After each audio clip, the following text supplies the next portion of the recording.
Hey, what's going on, everybody? I am here for Financial Fitness Friday.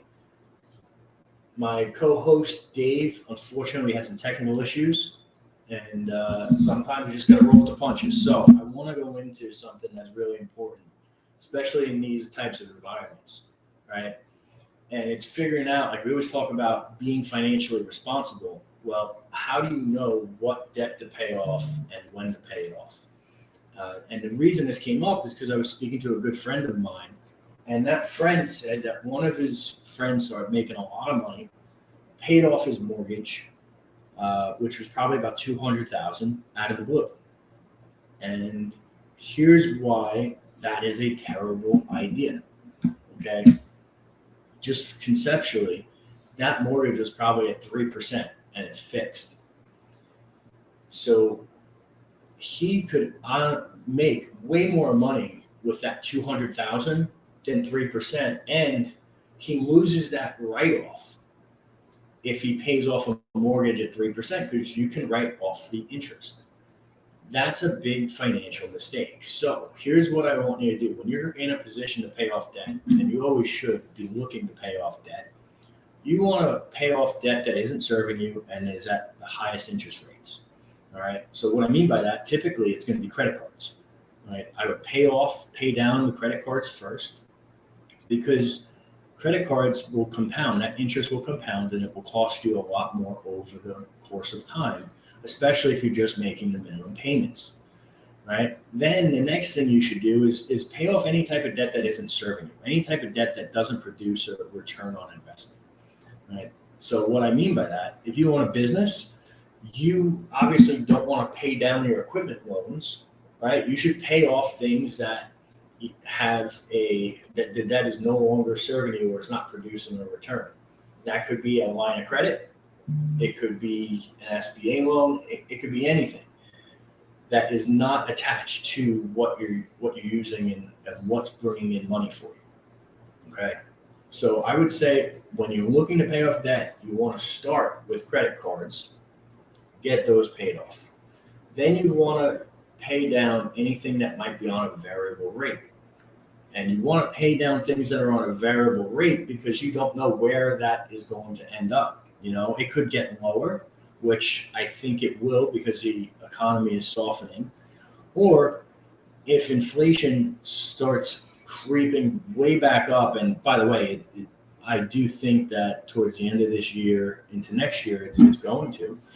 You want to pay that down as much as possible.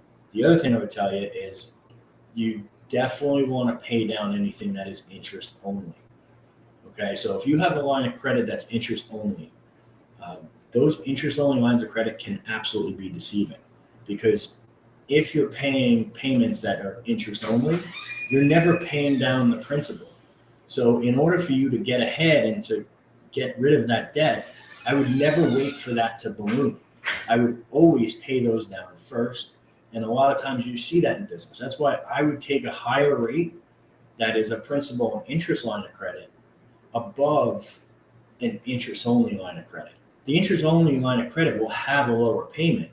However, over the course of time, even if it's at a lower interest rate, the amount of interest and the amount of cost for borrowing those funds is going to be substantially higher than if you had a fixed line of credit that you were able to pay principal and interest.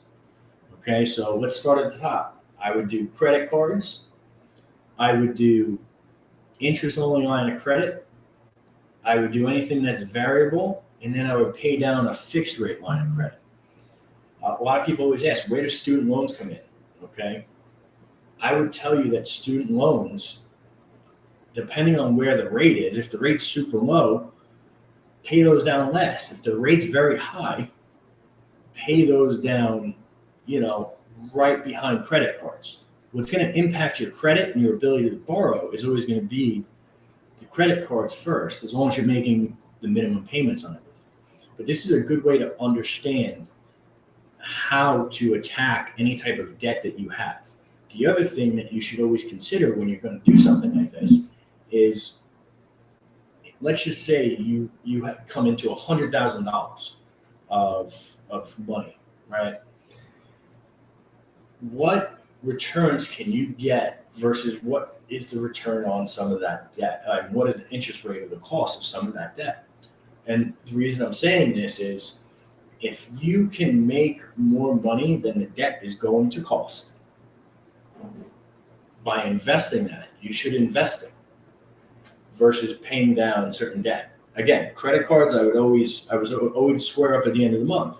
But if you have a line of credit that is, let's just say, sitting at 11% or 12%, and you have an investment that could bring in about 14 or 15% a year, and that would be an asset on your balance sheet, you should absolutely move forward and make that investment. Because what that's going to do is that's going to bring in more return and more cash flow than what that debt is going to cost.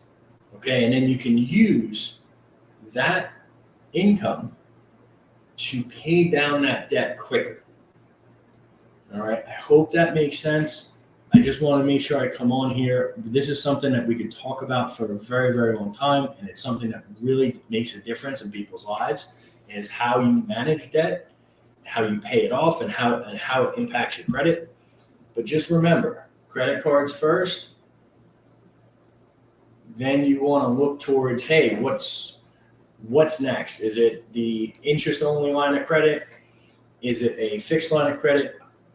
And then if you have anything that you can invest in, you want to always compare that to what the cost of the debt is. Right now, if you have a fixed mortgage sitting at, let's say, 4% or 5% or less, I would not be paying that down, because at the end of the day, you can easily go and make much higher returns, and you're not going to be able to borrow money at that rate again, at least not for a very, very, very long time. So you should keep that debt where it is, take the write-off from it, and then instead of paying that down, look for ways to invest that money. And that's just smart money management. That's what's going to help you build wealth over the long haul. I hope this helped you. I will catch you guys on Mindset Monday. And I appreciate you guys tuning in. If this helped you in any way, got any level of value out of this, please do me a favor and share it, tag somebody. This is why we do this, right? I want you guys to grow. I want you guys to build wealth, and I want everyone here to be successful. I appreciate you guys, and I'll see you Monday.